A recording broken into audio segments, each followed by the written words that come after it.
种感觉从来不曾有，左右每天思绪，每一次呼吸，心被占据，却苦无依，是你让我着了迷，给了甜蜜又保持距离，而你潇洒来去玩爱情游戏，我一天天失去勇气，偏偏难了难忘记。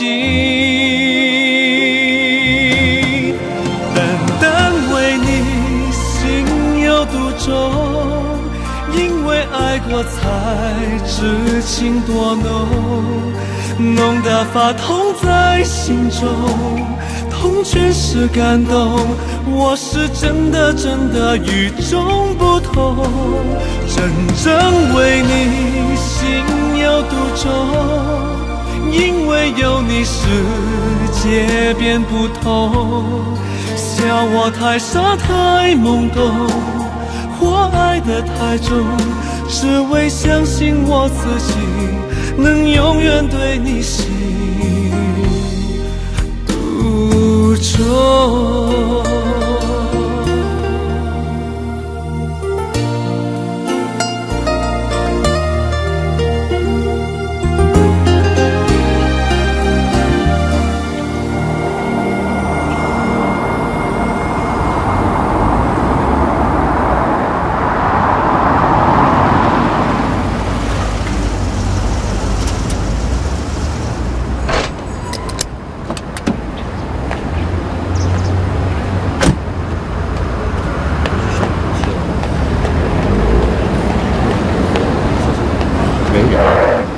叫过救护车了没有？已经叫了。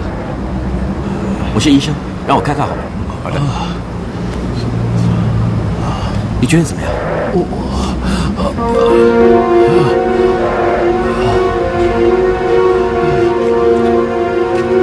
他伤了怎么样？还是等救护车来。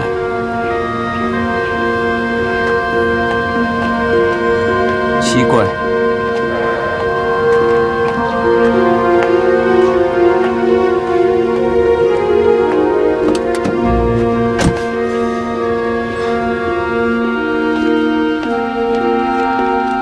医生早。哦，早。李太太。哎，我要的医院用品报告表你还没给我呢。我上个星期不是给过你一份了吗？我是说这个星期的。我不是说过每个星期都给我一份详细的检验报告吗？每个星期都要给你一份，那不是很麻烦？这不是麻烦不麻烦的问题，这关系到人命，你明白吗？我要确保我们医院的医生和护士们都是在最安全和最有保障的情况下给病人动手术，所以在采购用品的时候，最重要的是安全可靠。就算是贵一点也无所谓，不要只替医院省钱，而不顾医生和护士们的安全，知道吗？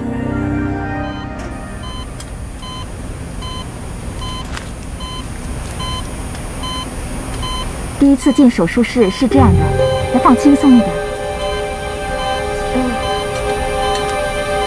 先生，几个孩子了？2个，一男一女。哦，不错嘛，凑个好字。你想清楚了？想清楚了。啊，一旦做了结扎手术，以后要接回就比较困难了。啊，这只是个小手术，我现在给你麻醉，你睡一觉呢就过去了。哎，陈医生，已经准备好了。手套要拉到这里，把手术袍的袖子遮着才行，知道吗？对不起。没关系，以后有机会多进来手术室代班，就会懂了。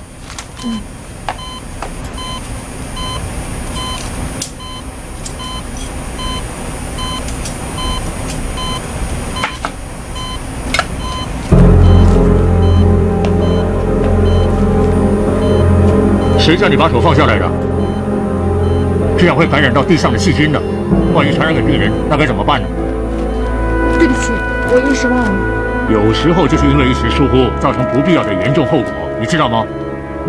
这是进手术室最基本的常识，副院长给你上了宝贵的一课，你要记住了。美玲姐啊，我可不可以要求不再进手术室啊？为什么？哦，有可能他第一天进手术室犯了错误，被陈医生说了几句，没什么的。我真没用，一看到血就手忙脚乱。我第一次看到陈医生发那么大的脾气啊！大家呢都是为了做好工作，你别那么不开心了。啊，你知道吗？我以前实习的时候不小心犯了错，被那个主治医生骂得狗血淋头。手术呢是讲究100%的专业，绝对不能出任何差错的。做错事情呢，被骂几句就当是吸取经验，做好不闹出人命来，对不对？我就知道你啊，克服不了怕血的心理障碍，才安排你进手术室的。那让你慢慢习惯，不然怎么做一个全面的护士呢？我一定能克服自己的。好，哎，刚才邓闹你找你，你去看有什么事？好。美玲姐出马，果然不同凡响啊！我知道，医生呢要有医生的样子，不可以乱说话，对不对？哎，姚医生，美玲姐，这是那个摩托车骑士的病历表。哦，今天早上遇车祸进来的那个。是啊，他脑震荡，有些血块留在他头部里面，我们得在他头盖骨上钻个洞，让淤血流出来。那你现在该忙完了，好了，一块儿喝咖啡吧。哎，姚医生，哎，石医生，对了，刚才手术进行的怎么样？很顺利，我们会让他留院观察几天。好。哎，我老婆找我，我不跟你喝咖啡了。没关系。哎，杨医生。哎，老婆，找我什么事啊？你再说一次。真的，他要叫爸爸了。哎，我儿子会叫我爸爸了。这里的人很多，待会儿再打给你。哎，再见啊！你这家伙中了孩子毒了。其实啊，那是一种幸福。你也中毒了，那你应该生几个来幸福幸福。至于我现在最幸福的就是去喝一杯咖啡。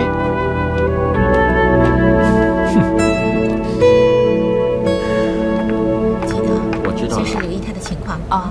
好。哎，王医生。王医生，林先生，哎，就这样啊。出院了啊？是啊。一个人吗？啊，不是，我儿子正在帮我办理出院手续。哦。我儿子啊，还答应我每个礼拜来看我一次。他说等他毕了业赚了钱，要买房子接我回去住。真的？是啊。太好了。是啊，有人叫你爸爸的感觉当然好了，当然好了。你刚刚动完手术，需要多多休息啊。还有啊，你的脾气不要像以前那么坏了，对你的病情不好的。我知道了。不过如果我的脑再生瘤的话，我还会回来找王医生，帮我把那个脑瘤再割出来。爸，出院手续办好，回家了叫王医生。王医生你好。哎，不客气，好好照顾你爸爸。我会的，王医生。王医生啊，那我回去了啊。好，慢走啊！谢谢你啊！不客气，再见，王医生。不客气，再见。小心点啊！好，再见啊！医院呢，真是一个悲喜交集的地方啊。不过最近的喜事好像比较多。没想到顽石也会点头，可见孩子的魔力有多大啊！哎，你上哪去啊？你不是约了我吃饭的吗？走吧，下班了。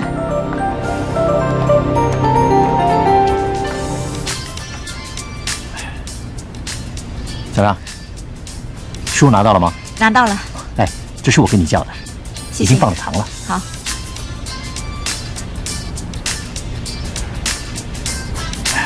刚才林来发父子的那一幕真叫我感动。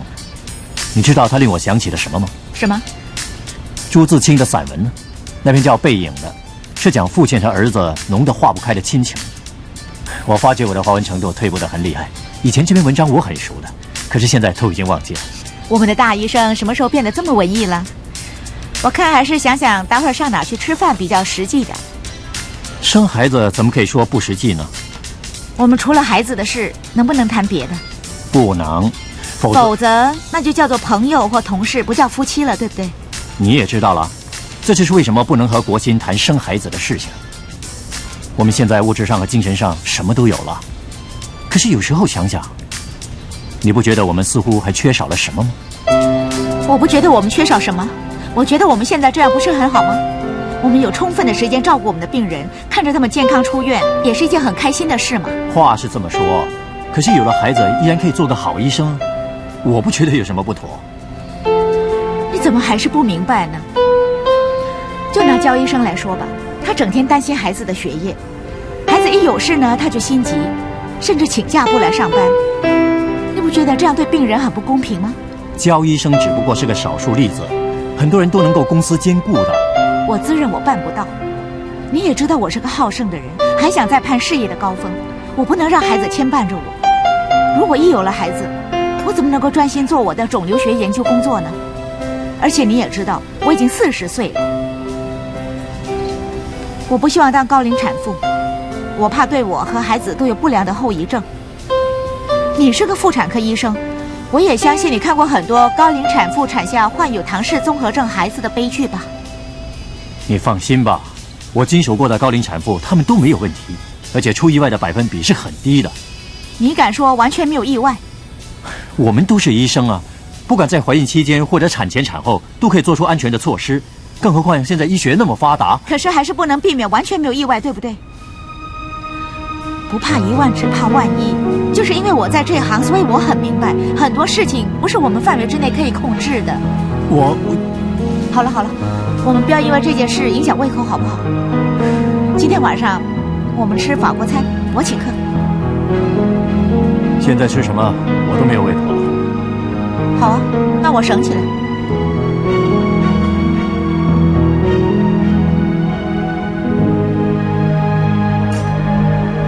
单单为你心有独钟，因为爱过才知情多浓。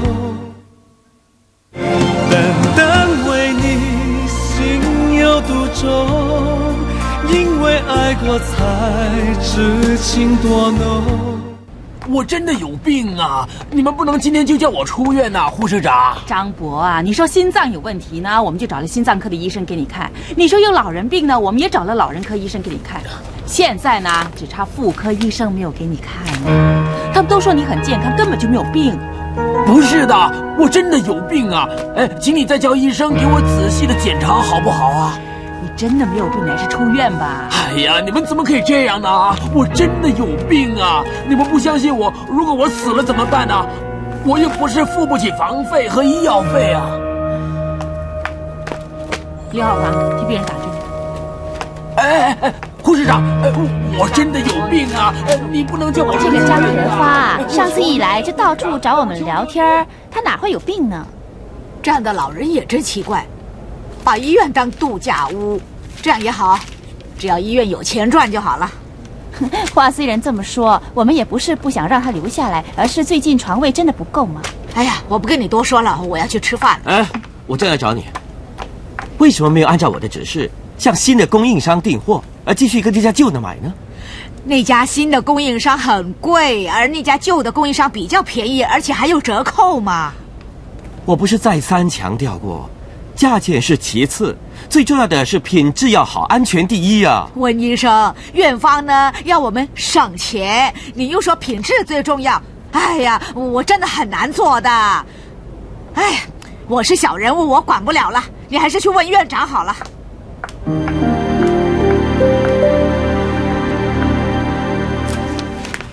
哎，不会很差嘛？没有破洞啊？我们曾经发现过有破洞的手套。如果有破洞，换一双好了。如果还是担心破的话，就用2双，这总不会有问题了吧？还说没问题，我就是……有什么问题啊？我是院长，同事发生了什么问题，我怎么会不知道？等到发生问题，可能就太迟了。哦，总之，我已经向林太太提过很多次了，叫他们停止跟这家供应商订购，可是她就是不肯。林太太跟我谈过了，是我叫她继续向这家旧供应商购买的。可是，这些都是品质低劣的用品，这对医院的医生和护士们根本没有保障可言。我就是不明白，为什么院方还是坚持要跟这家供应商订购呢？哎，温医生，你要站在医院的立场想想，现在样样东西的开销都涨价了，如果我们不节制一些成本，我们的成本就会增加，我们唯有提高医药费了。院长，我知道你这么做，也是为了不要给病人有太大的负担。可是，也不可以因为这样而漠视医生跟护士们的安全呢。他们每天都会跟病菌接触的，你这样做对他们是很不公平的。我绝对同意你的看法。我已经检查过这家供应商的用品，我发觉一般上他们并没有问题，即使有些有破洞，也是少数的例子。你知道吗？往往就是因为这种小小的疏忽，而造成很严重的后果。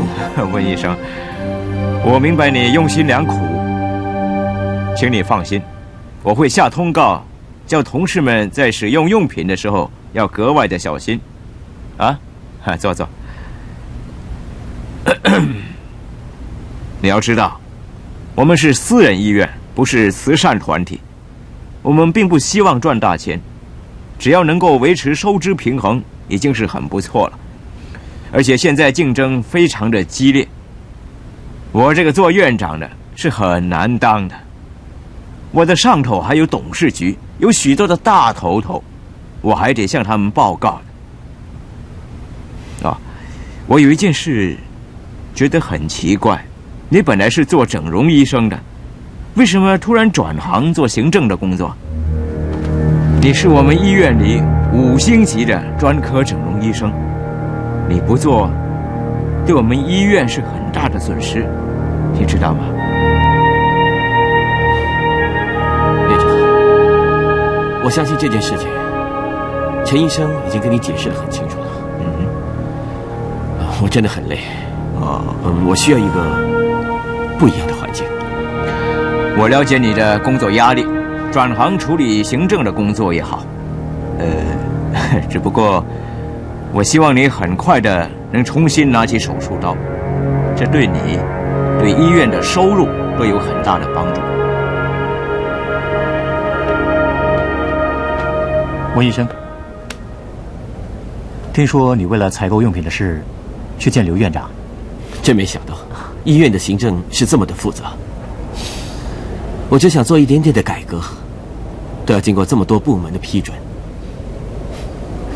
我会像以前当整容医生的时候，虽然工作很忙碌，至少单纯的多了。其实各有各的苦和乐啊。我真的不希望看到我的事件会历史重演。我很忧郁，我也不知道应不应该把我的经历说出来，好让上层可以更重视医务人员的安全，也可以给同事们起一个警惕的作用。有好几次，我真的很想说出来，不过总是没有勇气开口。我真的不知道我说出来的时候，别人会不会把我当作怪物看待。说真的，我也不知道怎么去面对别人那种异样的眼光。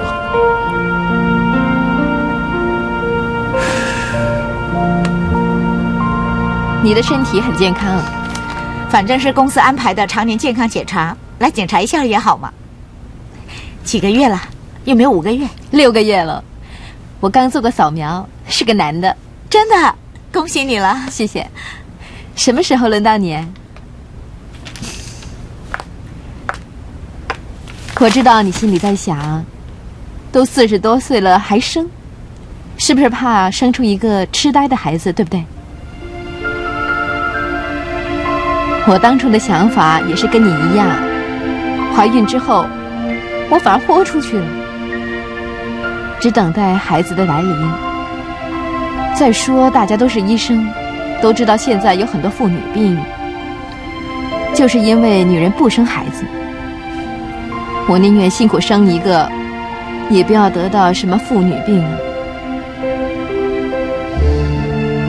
王医生，你比我能干，我相信这种事情你能处理得比我好，为什么你不考虑生一个呢？我这么忙，哪有时间生呢？工作忙，害怕当高龄产妇，这些都是你的借口。没有事又怎么知道行不行？有时候夫妻相处久了，感情会变得很平淡。有个孩子是维系感情的一个方法。说真的，你们有没有避孕？我刚给你做个检查，你的身体状况正常。你们又没有避孕，不可能会没有孩子的。你说问题会不会出现在陈医生的身上？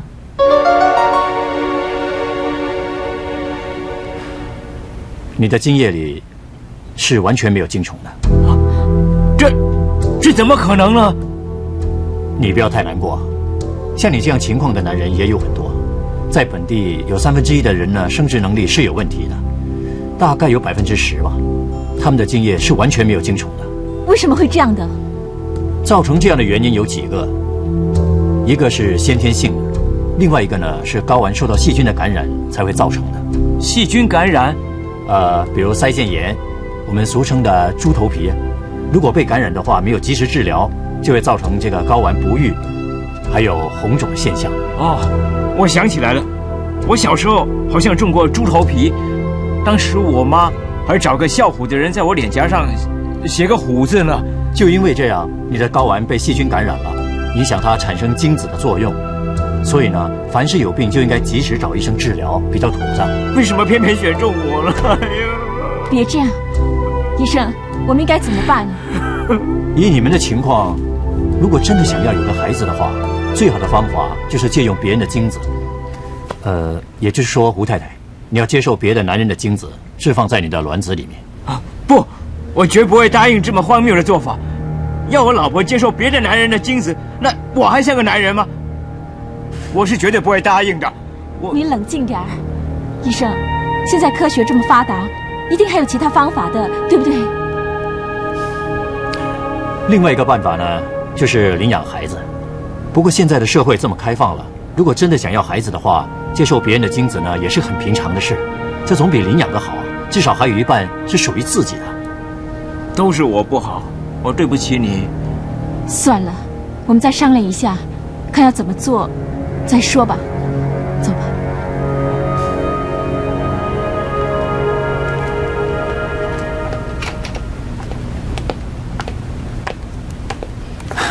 以他们的情况啊，他们最好的方法呢，就是借用别人的精子。不知道他们在犹豫什么？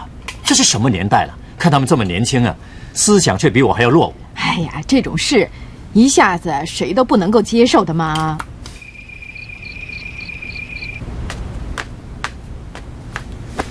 嘉欣啊，有没有看到我的眼镜啊？在抽屉里，自己找找吧。哦。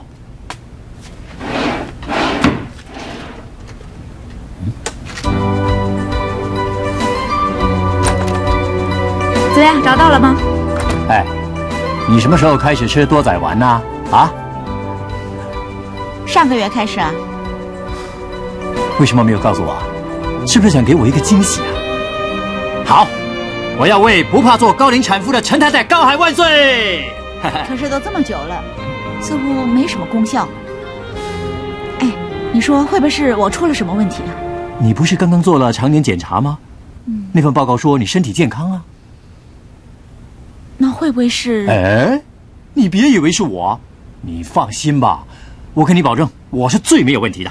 哼哼。可是，哎，仙丹也没有这么快啊！啊，那我们要继续努力，过1-2个月后肯定会有好消息的。找到了眼镜。哎，我不用眼镜看书了，我去洗澡。我们今晚早点睡。啦啦啦啦啦啦啦啦啦啦啦啦啦啦啦啦啦。你说这个方法行得通吗？如果你们是今天早上行房，在你子宫内留下的精子，绝对可以用。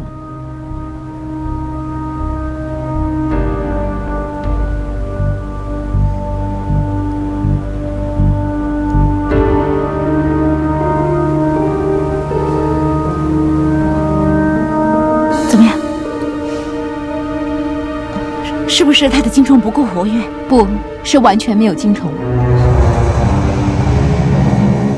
单单为你心有独钟，因为爱过才知情多浓。单单为你心有独钟，因为爱过才知情多浓。来，喝杯鲜奶。谢谢你。很晚了，你先去睡吧。我看完这份报告就去睡。我还不困。对了，你还记得江先生和江太太吗？那对把精子装在保险套带来医院的夫妇啊，江太太已经成功受孕了。是吗？我都说过了，不管做太太的排卵期有什么问题，只要做丈夫的精子 OK 的话，我就有办法使他们成功受孕。要是做丈夫的精子有问题的话，那就麻烦了。正所谓巧妇也难为无米之炊嘛。啊，来，你是不是有话要跟我说？我确实是有话要跟你说，不过你要做好心理准备。你是不是要告诉我，你已经有了啊？你不要乱猜了。你听我说，我找过 Nordin 做精子化验，化验结果呢，证实了你的精液里完全没有精虫。你不是跟我开玩笑吧？这是不可能的。你是不是跟那对夫妇一样，把精子放在保险套里？你知道我们不用保险套的。我做的呢是 postcoital test， 就是我在排卵期行房，再从阴道里取出精子拿去化验。我相信你替不少病人做过的。那一定是 Nordin 医生弄错了。我知道这件事对你是非常大的打击，不过作为一个医生兼太太，我觉得应该让你知道事实。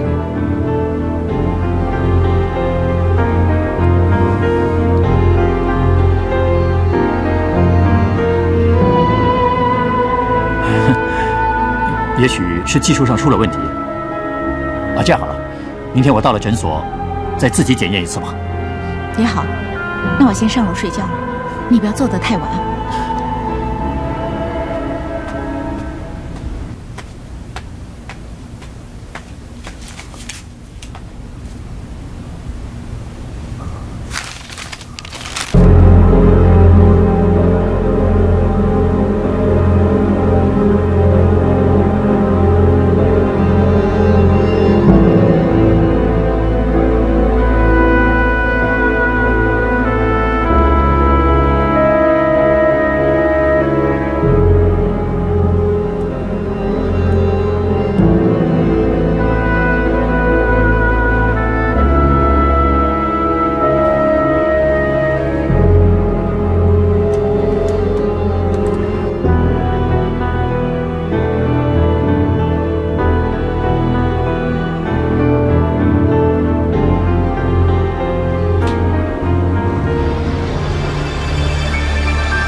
哇，又是谁送的花？是一个病人的朋友，他拿花来的时候临时接到电话，要到机场去接一个客户，就把花交给我们转交，匆匆的跑了。现在的人真的这么忙吗？连送花都没时间？对不起。喂，啊，他刚好在这儿。你们真是心有灵犀一点通。等一下，谢谢。谁打来的？杨医生。喂。哦，是你啊。你有手术要进行，没关系，我自己回家。啊，你们的保密功夫做得真好啊！是啊，什么时候跟杨医生谈恋爱？快从实招来。我跟他谈恋爱？你们听谁说的？我怎么自己都不知道？他还否认呢。难怪这阵子杨医生一直在这家医院出现。杨医生啊，他一定是想近水楼台先得月。人家是接到医院的通知来为这里的手术做麻醉的。就是喽，人家不是住院医生，可以接任何麻醉手术，肯定赚很多钱，而且样子还不错哦。喂，你们越讲越离谱了。我是真的没有跟他谈恋爱啊。他长得什么样子，赚多少钱呢，跟我无关啊？是吗？那一定是他想追求你啦。不然的话，他干嘛对你那么体贴啊？每天当你的柴可夫斯基啊？是吗？我怎么一点都没感觉到啊？哎呀，没有感觉啊？你们呐，一定是吸多了花粉呐，这么敏感，简直胡说八道，没理解来了，小心骂你们。护士长，我这个头很痛啊，心又砰砰的跳，很不舒服啊，护士长。我不是医生，你见到医生跟他说好不好？哦，张伯，你不是出院了吗？啊，你还好说呢。你上次不好好的替我检查，我一回到家马上就这里痛那里不舒服的，我不是又再跑回来了。他的主治医生是方医生，他今天放假，我已经安排了他明天再来做全身检查，可是他硬是不肯。可是我的头真的很痛啊，我的呼吸很困难。好，我帮你看一看，快扶他去急诊室啊！谢谢你啊，谢谢你。遇到了一个好医生，他这次又得偿所愿了，不知道又要度几天。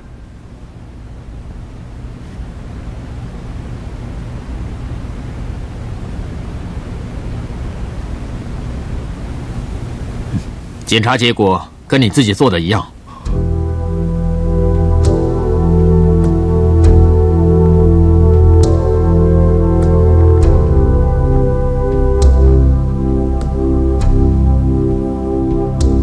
哎呀，你是我教出来的，你应该相信自己的专业诊断才是啊。我倒希望我的诊断是错误的。你的心情我很了解。可是，既然这是事实，没有也就算了。唉，不孝有三，无后为大，这叫我怎么向我父母亲交代呢？哎呀，现在是什么时代了？唉，即使有了孩子又怎么样？像我自己几个孩子长大了，都往国外飞，有还不是等于没有？但是至少你经历过和孩子在一起的快乐，就算他们不在你身边。总是还有点牵挂，是不是？如果你真的想要一个孩子，那么就叫嘉欣去接受捐精吧。再不然就领养一个孩子了。其实现在的社会这么开放，如果你们真的想要一个孩子，接受人家的捐精是很平常的事。唉，总比领养人家的孩子好吧？至少有一半是属于自己的。怎么这些话那么熟悉啊？嘿嘿，当然，这是你常常向病人说的话，是不是？你现在的情况，借用别人的精子是唯一的办法。哎呀，你还犹豫什么？哼，你还年轻，你的思想怎么比我还要落伍啊？可惜我太老了，帮不上你的忙喽。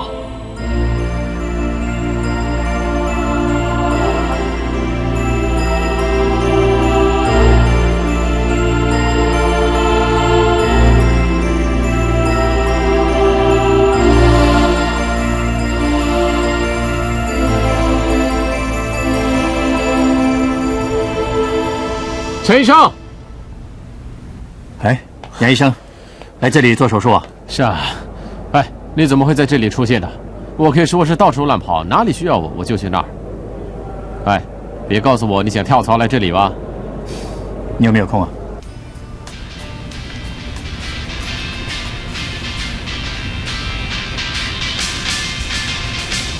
真的肯定了。这已经是第3次做的检验了。你自己本身是妇科医生，你应该知道怎么做。我开始也是这么想，可是到现在，我还是没有办法接受这个事实。我真的很彷徨，我不知道应该怎么做才好。一个没有精虫的男人，还算是男子汉吗？我连传宗接代的本能都没有。你叫我以后在别人面前怎么抬头做人？我怎么向我的父母交代？我怎么对得起嘉欣呢？你要冷静点。我想王医生会接受这个事实，他不会怪你的。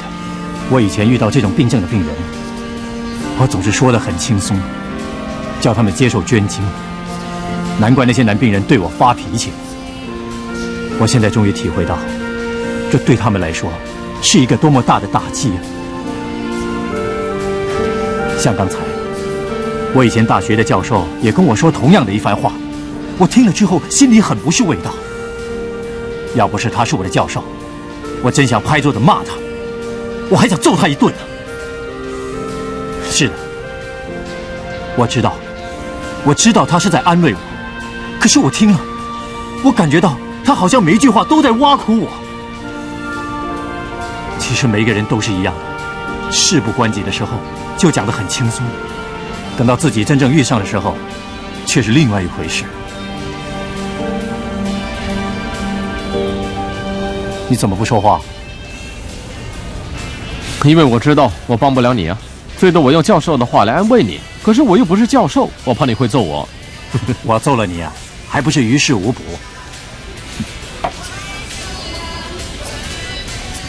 单单为你心有独钟，因为爱过才知情多浓。单单为你心有独钟，因为爱过才知情多浓。你们医院怎么可以这样呢？把病人给赶走的！我要见你们院长，我又不是付不起医药费，你们没有理由要赶我走的嘛！我要投诉。老伯，你是真的没病啊，你留在医院也是没有用的。是啊，还是叫你孩子把你接回家里住吧。我不要回家，护士长，我真的有病啊，我要留医啊！发生什么事啊？陈医生，是这样的，这个老伯呢坚持不肯出院，他一直说他有病，可是我替他做了很多次的检查，他除了血压偏高之外呢，并没有其他的病症。你是这里的什么医生啊？我是这里的副院长。啊，你就是副院长啊！副院长，你来的正好，你给我评评理啊！我全身都是病痛，他却说我只是血压高，可是为什么你们医院不能留我在这里好好的检查检查呢？我又不是付不起医药费呀！老伯，不如这样吧，你先回你的病房，等我把事情解决了之后再通知你，好不好？你看，还是你们副院长啊，通情达理。我回房去啊，谢谢谢谢副院长啊。护士小姐，今天午餐吃什么？每天吃鱼很腻的，我想吃鸡肉，行不行啊？你想吃什么就吃吧。真的可以选择。哎呀，我想吃咖喱鱼头啊。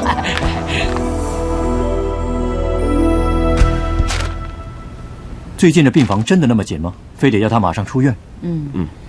所有等级的病房都几乎住满了人，等一下还有几位要住进来呢。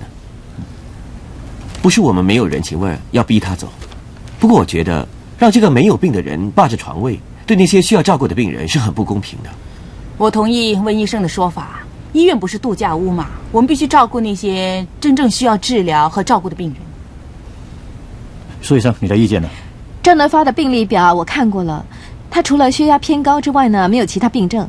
如果说他有病的话呢，那就是心理上有病多过生理上有病。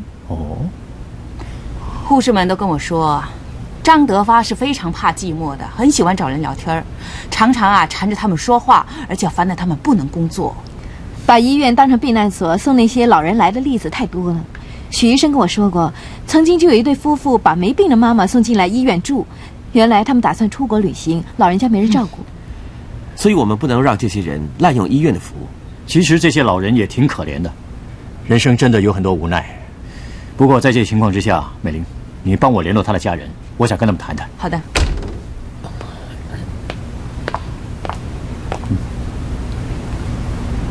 过去陪陪他吧，让他感受一下天伦之乐，哪怕是一下子。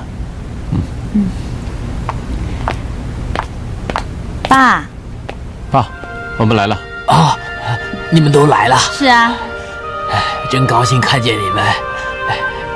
小明啊，最近很忙吗？差不多。你呢？还好。你呢？还好不好？老爸很好啊，老爸真的很开心能够看到你们来。医生，怎么了？是男的还是女的？恭喜你们，是个千金。医生，你会不会弄错了？会不会是胎儿的脚遮住了那个部分看不清楚？你帮我再照一次好不好？也有这个可能，不过扫描太多对胎儿影响很大，你们考虑清楚。其实生男的生女的不是一样吗？怎么会一样？都怪你啊！家里已经3个女儿了，你只会给我生些赔钱货。你以为我想的吗？我也希望生个男的，难道你就没有责任了吗？这关我什么事啊？肚子是你的，我有什么办法吗？要怪啊，只怪你的肚子不争气啊！你们不要吵了，你们给我安静点好不好？现在什么时代了，你们还有这种旧思想？难道要生男的吗？女儿就不是人吗？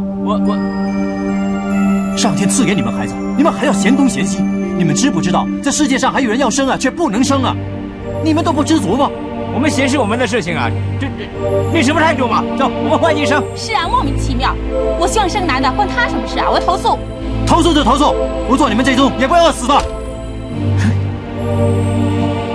陈医生啊，你最近真的没事吧？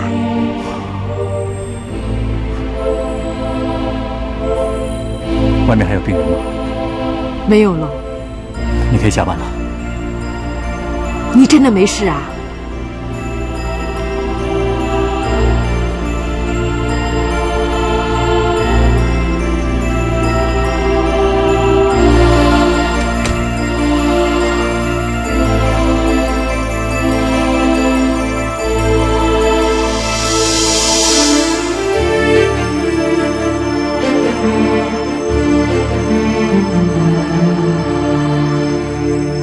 陈医生，哎，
进来。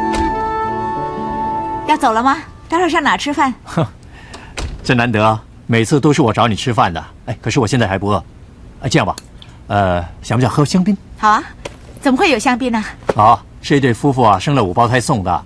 来，就是上次我们去跑步遇到的那对啊。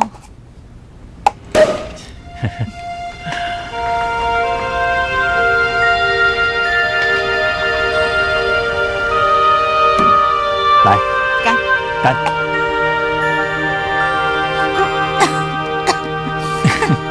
你看你，都这么多年了，还是不能喝酒。还记得我们在英国读书的时候，每次聚会你都是喝橙汁的。有一次啊，我偷偷的放了酒，你就喝得满脸通红。你还好说，那个时候啊，害得我醉得不省人事，多难看呐！不会啊，很漂亮，很迷人呢。我就因为看见了，才下决心追求你的。你呀，原来是借酒行凶啊！你说的没错。其实我们2个人自由自在，无牵无挂。只要能够开开心心在一起，应该心满意足了。你终于想通了。其实没有孩子是有些遗憾，不过一段美满的婚姻是需要靠夫妻2个人维系的。你能够这么想就好了，要不然我们可以参加领养孤儿的计划，一样可以有精神上的寄托啊。好，我决定领养11个孩子。为什么11个这么多啊？可以组成一个足球队啊！2个人呢，偶尔会寂寞的。不过我们可以把更多的时间放在病人的身上，看到他们痊愈，我们也一样会很开心的。还有，我们这里有足够的回忆，让我们一辈子去回忆。对，不管是快乐、喜悦，或者是痛苦、难过的。寂寞的时候，我们就可以哼哼在英国求学的时候的民歌，或者跳跳土风舞。哎，你还记得吧？You are my sunshine, my only sunshine. You make me happy when skies are gray. You'll never know, dear, how much I love you.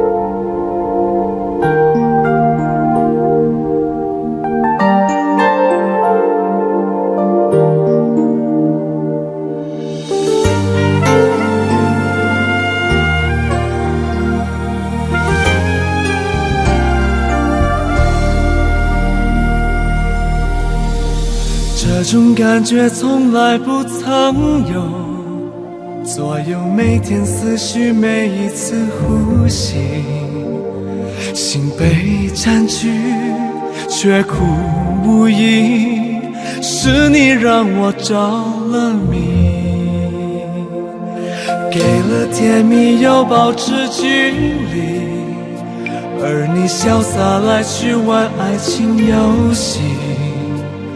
我一天天失去勇气，偏偏难了难忘记。